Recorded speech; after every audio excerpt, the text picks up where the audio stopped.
Kemasukan dekad 90-an melihatkan perkembangan yang mendadak bagi scene muzik metal Malaysia. Semakin banyak kumpulan baru muncul. Walaupun kebanyakan kumpulan-kumpulan perintis dari 80-an telah lesap menjelang kemasukan dekad ini, namun pelapis-pelapis yang mereka tinggalkan terus mengorak langkah dan maju ke hadapan. Ternyata apa yang dibuat oleh perintis sebelum ini, kumpulan-kumpulan pelapis menyambungkannya dengan jayanya. Suasana scene metal bertambah meriah dengan kembalinya kumpulan thrash metal Chromok dari Australia dan menerbitkan album pertama mereka pada tahun 1991. Tak dilupakan kumpulan thrash metal FTG juga menerbitkan EP pertama mereka pada tahun yang sama.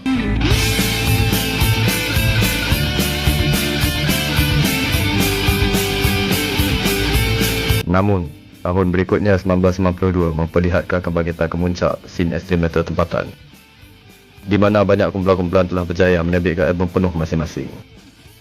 Tahun 1992 merupakan tahun titik permulaan baru bagi extreme metal di Malaysia. Beberapa syarikat rakaman muncul di masa ini untuk menyokong kumpulan-kumpulan ini. Keadaan ini memperlihatkan sinar extreme metal untuk berada di pentas mainstream seakan semakin menyinar. Cerita serta ulasan berkenaan kumpulan-kumpulan metal mula dipaparkan dalam akhbar-akhbar dan majalah arus semasa di zaman itu.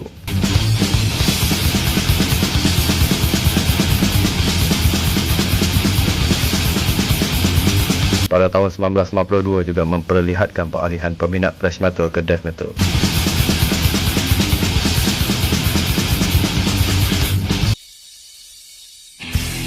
Suffocation, Brain Dead dan Silent Dead, tiga nama besar death metal di awal 90-an muncul dengan album masing-masing di tahun 1992. Diikuti dengan Steel Harness pada tahun 1993 dan Senseless pada tahun 1994. Menyambut zaman kemuncak ini, banyak gig telah diadakan di seluruh Malaysia. Kumpulan Brain Dead dan Silent Dead juga giat melakukan tour album mereka dengan nama pentas Death and Dead.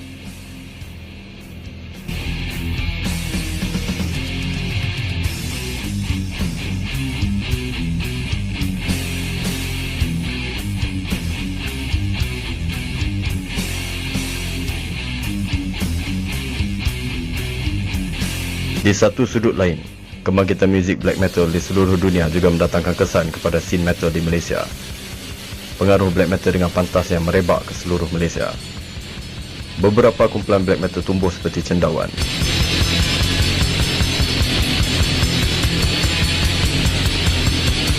Malah kumpulan-kumpulan yang terdahulu juga banyak memasukkan elemen black metal atau dark ke dalam muzik mereka. Imej, idea dan muzik black metal yang gelap seakan mudah meresapi ke dalam jiwa generasi pada masa itu. Kumpulan-kumpulan pelopor black metal second wave seperti Nebiras, Bazah dan Aradia terus kental memperjuangkan muzik black metal mereka. Di zaman ini juga telah muncul banyaknya zine,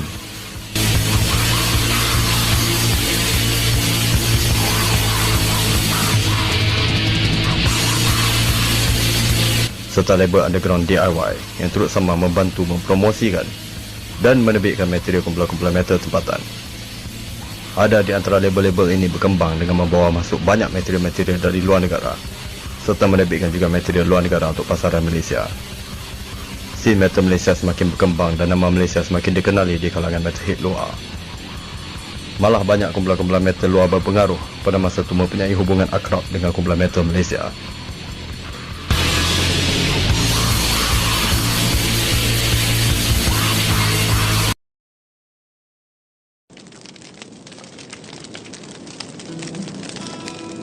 Pencarian identiti dan asal-usul diri itu penting dalam memantapkan lagi posisi kumpulan-kumpulan metal Malaysia. Originality dan kelainan adalah apa yang dicari pada masa ini.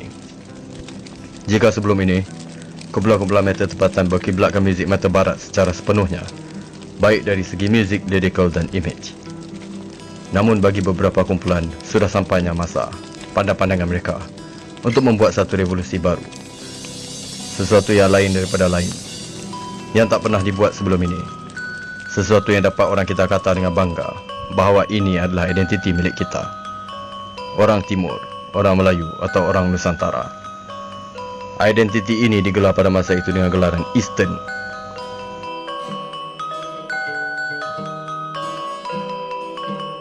Dan menariknya, ia tidak hanya wujud di kalangan warga metal sahaja. Secara kebetulan, ia juga turut wujud di muzik-muzik genre lain dalam underground. Kumpulan skinhead ACAB contohnya menamakan album pertama mereka dengan gelaran Eastern Oi.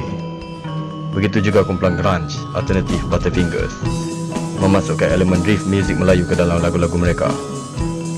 Sebagaimana perkara yang sama dibuat oleh pelopor-pelopor isti metal di Malaysia dan Singapura seperti Lang Sui dan Asaha.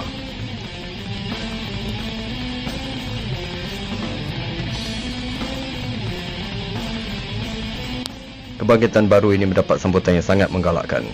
Mungkin kerana identiti ini sememangnya wujud dalam diri kita semua. Anak Melayu Nusantara dari Timur. Lirik-lirik berkisarkan sejarah Melayu serta hal mistikal dan legenda tanah Melayu menjadi pilihan angkatan ini.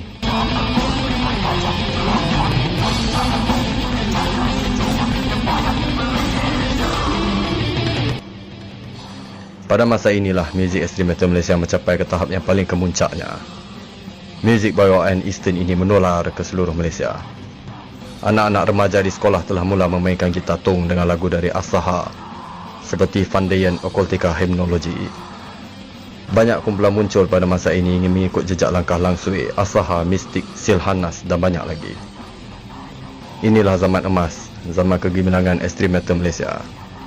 Tahun 1996 hingga 2000, jika adanya gig metal, pasti penuh venue tersebut dengan banjiran crowd memakai pakaian serba hitam.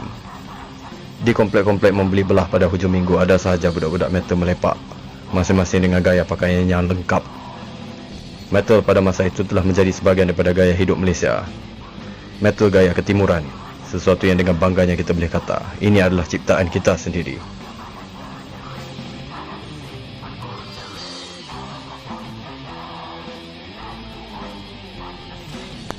Kepopuleran muzik metal malah merebak di pesada mainstream. Banyak kumpulan-kumpulan metal mainstream muncul membawa muzik gaya mereka tersendiri.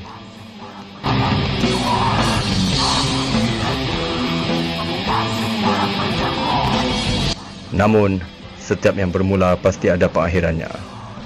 Dan setiap sesuatu yang naik dengan mendadak pasti akan berlalu pergi juga dengan pantas, melalui tragedi. Pada tahun 2001, ekstrim metal telah mula mendapat kecaman dari media arus perdana.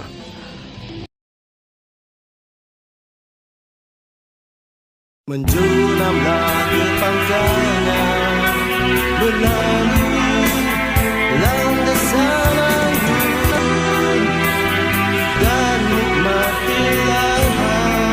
Malah telah digam serta difatwa sebagai haram. Tomahan demi kecaman dari media tak bertanggungjawab menabur fitnah terhadap ekstrim metal di mana pada masa itu telah dipukul rata sekaliannya pada black metal. Gara-gara imej serta perilaku setengah golongan muda yang terlalu taksub, maukan perhatian atau mungkin kelainan.